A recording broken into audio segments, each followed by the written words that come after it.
12 दिसंबर को प्रतिवर्ष अंतर्राष्ट्रीय सार्वभौमिक स्वास्थ्य कवरेज दिवस मनाया जाता है। International universal health coverage day. इसकी औपचारिक घोषणा यूएनजीए ने, संयुक्त राष्ट्र महासभा ने 2017 में की थी। गुजरात के अहमदाबाद को 26 नवंबर 2025 स्कॉटलैंड के ग्लासगो में आयोजित राष्ट्रमंडल खेल महासभा में वर्ष 2030 में आयोजित होने वाले राष्ट्रमंडल खेलों की मेजबानी मिली। ये 24वां संस्करण होगा राष्ट्रमंडल खेलों का, और भारत में ये दूसरी बार होगा जब राष्ट्रमंडल खेल आयोजित होंगे। पहली बार 2010 में नई दिल्ली में 19वें राष्ट्रमंडल खेल भारत में आयोजित हुए थे। तो गुजरात के अहमदाबाद को ये जिम्मेदारी मिली है। और कहाँ से मिली है? ग्लासगो में आयोजित हुआ था, जिसमें नाइजीरिया के अबुजा शहर के साथ प्रतिस्पर्धा थी। नाइजीरिया के अबुजा शहर को पीछे छोड़ते हुए अहमदाबाद ने यह मेजबानी हासिल कर ली है। इसके साथ कुछ, ये 26 नवंबर को हासिल की थी, लेकिन कुछ फैक्ट रह गए थे। फैक्ट देखिएगा। पहला जो हुआ था राष्ट्रमंडल खेल हैमिल्टन कनाडा में हुआ था 1930 में। 19वां जो राष्ट्रमंडल खेल हुआ नई दिल्ली में, भारत में पहली बार यह आयोजन हुआ था 2010 में। वहीं 23वां जो है इसके ठीक बाद जो आयोजित होने वाला है दोस्तों, अर्थात ये जान लीजिए कि एग्जाम में आ सकता है कि अगले राष्ट्रमंडल खेल कहाँ होंगे। तो ग्लासगो याद रखिएगा, जो अगला होगा राष्ट्रमंडल खेल वो ग्लासगो में होगा, 2030 में भारत में होगा, अगले का अगला। तो 24वां भारत में होगा, 23वां याद रखिएगा ग्लासगो स्कॉटलैंड में होगा। और अक्सर आप देखते हैं, जो मैं कहता हूँ, जिस प्रश्न पे ज़्यादा जोर देता हूँ वो एग्ज़ाम में आ जाता है। आपने कुंभ वाला देखा होगा, जो सॉरी, जो आपका कौन सा प्रश्न था, पुष्कर कुंभ। हमने बताया था उसमें वीडियो में कि पुष्कर देख करके राजस्थान मत मार दीजिएगा, उत्तराखंड में है पुष्कर, कुंभ है ये। इसी तरह का एक पुष्कर करके उत्सव होता है, वो तेलंगाना में होता है। तो सबका अलग अलग है नाम। जब पुष्कर लगा हुआ है तो आप सोचते हो पुष्कर वही राजस्थान वाला होगा, इसलिए हम बता देते हैं आप लोगों को।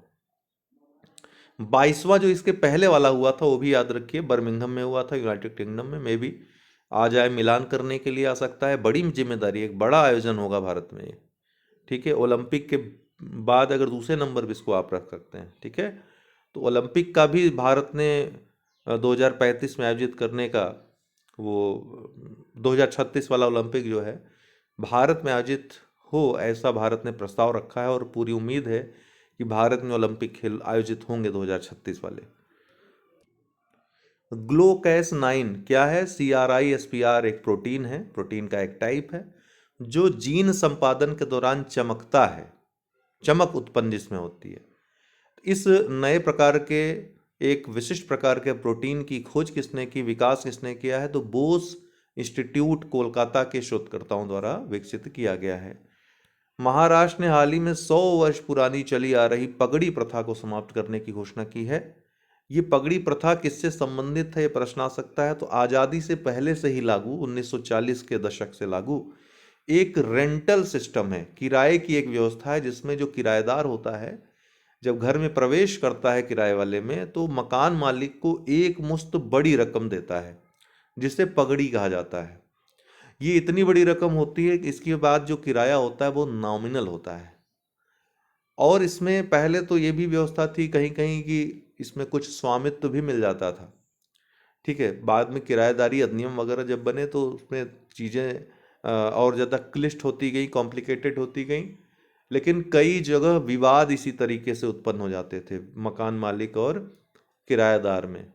कई जगह प्रॉपर्टी के विवाद इस वहाँ पर पेंडिंग पड़े हुए हैं बहुत सारे। तो एक बड़ी कुप्रथा, प्रथा से कुप्रथा बन गई थी, एक प्रकार से कह सकते हैं। एक नियम से ये कुनियम बन गया था। तो इसी को देखते हुए इस बड़े मुद्दे को सॉल्व किया है, पगड़ी प्रथा को समाप्त किया। महाराष्ट्र के लिए एक बड़ी, खासकर मुंबई आदि में जो लोग रहने जाते हैं, एक बड़ा, आप समझिए कि एक बड़े राहत का विषय है, मकान मालिकों के लिए भी और किराएदार जो किराए से मकान लेना चाहते हैं उनके लिए भी। क्योंकि बहुत सारे कॉम्प्लिकेटेड चीज़ें, अब क्लियरेंस रहेगी क्या है कैसे नहीं है, क्या करना है क्या नहीं करना है, किराएदार के क्या अधिकार है, मकान मालिक के अधिकार है, सब चीज़ें रहेंगी। ये पगड़ी वाला सिस्टम नहीं रहेगा अब, है ना। बाकी आज के लिए इतना ही। जितनी महत्वपूर्ण खबरें रहेंगी उतनी नहीं चर्चा करेंगे। अब ये थोड़ी बताएंगे कि स्कूटर लेके कोई भाग गया। खबरें तो तमाम रहती है, लेकिन एग्ज़ाम की दृष्टि से जो महत्वपूर्ण हो उसी को हम डिस्कस करते हैं। ये नहीं बताते कि यहाँ पे एक घड़ियाल की प्रजाति मिली, ये सब एग्ज़ाम में नहीं आता है। कि मच्छर की एक नई प्रजाति की खोज में आ गई है, इस ये नाम है इसका। ये सब पढ़ने का प्रयास ही मत करिएगा, नहीं तो पढ़ चुके हैं फिर आप। क्योंकि ये रोज़ एक मच्छर एक मेढक खोजा जाता है। जब तक कोई विशिष्ट जानकारी ना हो, तथ्य एग्ज़ाम ओरिएंटेड ही पढ़ने चाहिए आपको। और 10 साल में अगर एक पेपर में एक बार मेढक पूछ भी लिया इस तरह का, तो ज़रूरी नहीं कि आप उसके लिए हजार जो है इस तरह की फालतू की घटनाओं को, फैक्ट्स को याद करें। इसलिए वो सब चीज़ें कवर नहीं होंगी, केवल महत्वपूर्ण बातें ही कवर होंगी। परीक्षा खबरी है ये, और काफ़ी विश्वास है आप लोगों का, इसीलिए है क्योंकि कम में सब कुछ है इसमें। बहुत बहुत धन्यवाद।